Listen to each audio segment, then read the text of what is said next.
warahmatullahi wabarakatuh. Bertemu lagi, wahai guru-guru hebat di seluruh Nusantara. Bagaimana kabarnya? Nah, pada kesempatan ini izinkan kami dari calon guru penggerak Angkatan 10 Kota Samarinda, terdiri dari saya sendiri, Musdalifah Ismail, guru dari SD Negeri 010 Samarinda Seberang. Dan kali ini saya tidak sendiri, tetapi akan berkolaborasi dengan dua rekan hebat saya, yaitu saya Alias dari SMP Negeri 8 Samarinda. Dan saya Riza Leli Dimiati dari SDN 016 Samarinda Seberang.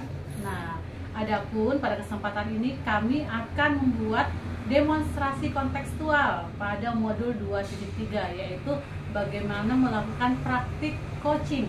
Dan nantinya kami bertiga akan bertukar peran menjadi coach, dan observer. Lalu bagaimana praktiknya? Yuk kita saksikan. Terima kasih. Terima kasih.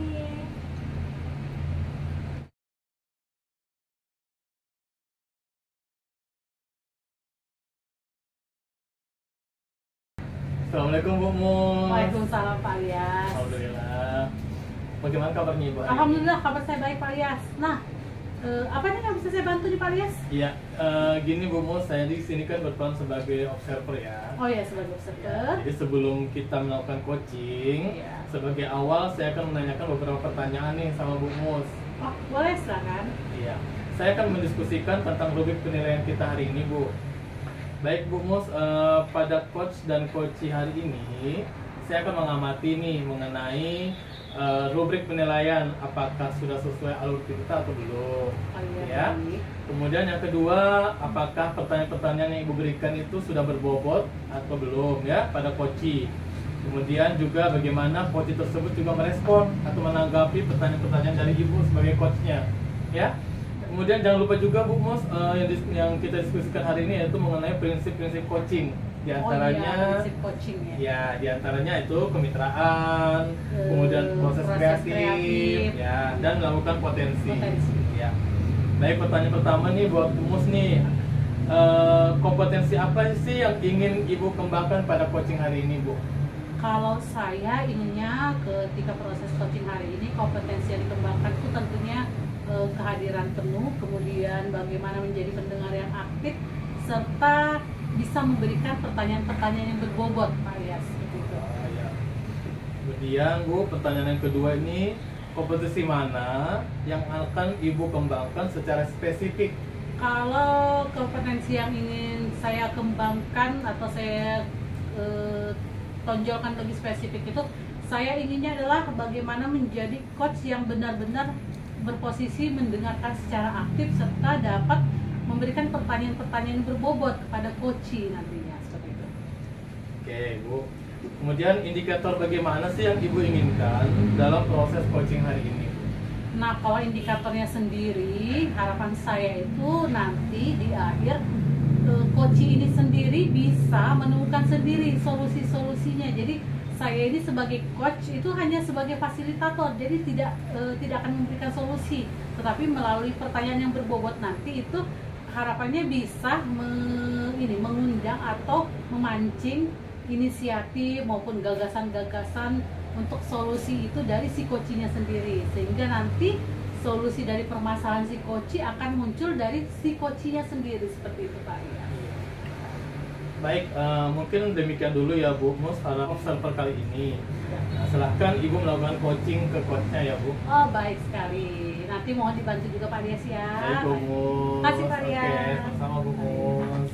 Assalamualaikum Bu Mus. Waalaikumsalam Bu Riza. Apa kabarnya nih Bu Mus? Alhamdulillah kabar saya hari ini baik-baik saja, sehat walafiat. Bu Riza sendiri? Alhamdulillah baik juga Bu Mus. Yakin nih, karena kalau dengar dari suaranya sepertinya Bu Riza nih tidak semangat nih seperti biasa-biasanya nih. Ada apa nih Bu Riza? Iya nih Bu Mus, saya masih bingung nih. Di kelas 1 saya ini ada beberapa siswa yang masih belum bisa membaca, bahkan belum bisa menulis Bu Mus. Nah, seperti itu. Oh, Bu Riza tahun ini dapat di kelas 1 Bu Riza ya? Iya Bu Mus. Nah, baik. Nah, kita sekarang ini berarti tujuan atau niat Bu Riza nih apa nih? Begini Bu Mus, dengan ngobrol Bu Mus, semoga saya mendapatkan ide atau solusi dalam permasalahan saya ini Bu Mus. Ya, jadi Bu Riza ini pengen ngobrol-ngobrol nih tujuan supaya ada permasalahan apa sih, solusi dari permasalahan Bu Riza seperti itu ya? Iya Bu Mus. Jadi menurut Bu Riza, dengan permasalahan di kelas Bu Riza tuh apa yang bisa Bu Riza lakukan? Sebenarnya saya sudah mengajarkan membaca Bu Mus secara bersama-sama di dalam kelas. Bahkan saya juga mengajari murid maju ke depan, di depan kelas itu, di depan meja saya masing-masing membaca juga latihan Bu Mus.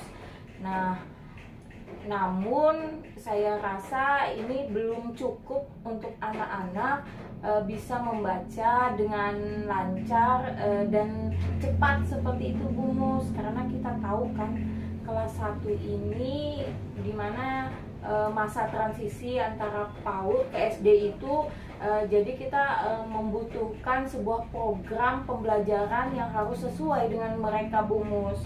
Baik, jadi hal itu yang membuat Bu Riza bingung ya. Iya Bu Mus. Apa yang bisa Bu Riza lakukan? Membuat tadi Bu Riza ingin anak-anak itu bisa kemudian lancar membaca. Apa yang bisa Bu Riza lakukan untuk mewujudkan itu? Sepertinya saya juga harus dalam pembelajaran itu menentukan media pembelajaran yang tepat Bu Mus. Mungkin dengan melihat gaya belajar mereka yang kebanyakan suka dengan menggunakan audio visual seperti itu Bu Mus. Jadi mungkin saya menyiapkan berupa video-video pembelajaran agar mereka cepat paham dan termotivasi lagi untuk belajar membacanya itu dengan semangat Bu Mus. Wah, luar biasa ya kalau dengar dari cerita Bu Riza. Yang sudah Bu Riza lakukan itu sudah luar biasa ya, sudah menggunakan banyak media seperti itu. Nah, kalau menurut Bu Riza nih, atas apa yang sudah Bu Riza lakukan, usaha-usaha Bu Riza ya, dari menggunakan berbagai media lah itu, kalau kita skalakan, Bu Riza itu merasa ada di skala berapa? Dari skala 1 sampai 10, Bu Riza tuh merasanya sudah ada di skala berapa? Saya rasa mungkin baru di skala 7 ini Bu. Skala 7 itu sudah sangat bagus Bu Riza ya. Nah, tapi kalau boleh tahu harapan Bu Riza sendiri? Harapan saya sih pinginnya di posisi 9 atau 10 nih Bu Nah, Mus. Itu tidak mustahil loh Bu Riza, asal memang ada usahanya. Kemudian Bu Riza merasa ada di posisi skala 7, targetnya atau harapannya ingin di 9 bahkan 10. Iya. Nah, bagaimana cara Bu Riza supaya bisa ada di 9 atau bahkan nanti ada di skala 10 itu sendiri Bu Riza? Sepertinya saya harus punya ini deh Bu, pembelajaran di luar jam sekolah. Mengingat sekolah saya itu kelas 1-nya hanya sampai jam 10. Jadi dengan memanage waktu yang kurang lebih sekian itu, saya harus membuat tambahan pelajaran di luar jam sekolah, seperti pulang sekolah Ibu. Mungkin saya nanti menambahkan jam pelajaran tambahan seperti itu. Jadi rencana Bu Riza jam tambahan ya. Kira-kira waktu yang dibutuhkan berapa lama untuk mencapai target siswa bisa membaca itu? Mungkin sekitar 1 sampai 2 bulan lah Bu. 1 sampai 2 bulan, baik. 1 sampai 2 bulan target untuk upayanya. Terus dalam menjalankan upaya sendiri, bahkan mewujudkan target itu, Bu Riza itu nantinya akan bergerak sendiri atau seperti apa? Yang pasti saya juga harus ini Bu, berkoordinasi dan berkolaborasi. Pertama saya harus berkoordinasi dengan kepala sekolah saya terlebih dahulu. Kemudian saya harus berkolaborasi kepada orang tua murid, karena nanti saya akan membuat jadwal bergiliran setiap pulang jam sekolah untuk anak-anak mendapatkan latihan membaca lagi. Kemudian juga dengan mengingatkan orang tua agar dapat mengulang lagi anak-anak belajar di rumah supaya mereka cepat paham seperti itu Bu. Wah, luar biasa Bu. Jadi Bu Riza tuh sudah ini sebenarnya, Bu Riza tuh sudah punya solusinya sendiri sebenarnya. Bu Riza sudah punya banyak perencanaan, tinggal eksekusinya nih. Ya Bu Riza, yakinkah itu nanti bisa dilaksanakan seperti itu? Yakin Bu, asalkan saya benar-benar menerapkannya baik dalam pembelajaran di kelas maupun di luar kelas. apalagi kalau saya betul-betul konsisten dalam melaksanakan itu sesuai dengan jadwal yang telah saya buat nanti seperti itu. Ketika pun saya nanti tidak dapat hadir, misalnya saya dapat tugas tambahan keluar dan jadwal itu kan sudah dibuat nih ketika pulang sekolah, pasti anak-anak berharap sekali saya tetap standby untuk dapat mengajari, maka saya juga berkolaborasi dengan rekan sejawat saya yang bisa menggantikan saya ketika saya tidak ada, seperti itu Bu. Wah, luar biasa Bu Riza dan sekali. Nah, tadi sudah banyak sekali nih yang Bu Riza sampaikan, sudah tercetus yang luar biasa lah, banyak sekali perencanaannya. Kemudian dari obrolan kita sore ini, apa yang Bu Riza dapatkan? Alhamdulillah ya Bu, kayaknya saya menemukan beberapa ide atau solusi nih dalam mengatasi masalah saya terhadap anak-anak yang belum bisa membaca, bahkan mengenal huruf. Ya tadi ada saya sebutkan tuh kayaknya ada 3 deh Bu. Yang pertama, saya tetap instan mengajari mereka membaca di dalam kelas. Ya, Kemudian saya menggunakan berbagai alat media pembelajaran seperti menggunakan audiovisual sesuai gaya belajar mereka. Kemudian juga saya menambahkan jam pelajaran di luar, jam belajar misalnya di pulang sekolah seperti itu Bu. Dan membuat jadwalnya yang secara konsisten dan teratur. Baik, berarti semuanya sudah ada, tinggal bagaimana Bu Riza ini bertanggung jawab nantinya tentang rencana-rencana yang akan Bu Riza lakukan ya. Semangat terus Bu Riza ya. Baik, Tetap semangat Bu. selalu semangat Bu Riza. Terima Baik. kasih ya Bu, sudah mau meluangkan waktunya untuk saya untuk menemukan ide-ide permasalahan yang tadi saya anggap kayaknya saya ini bingung bagaimana supaya solusi ini.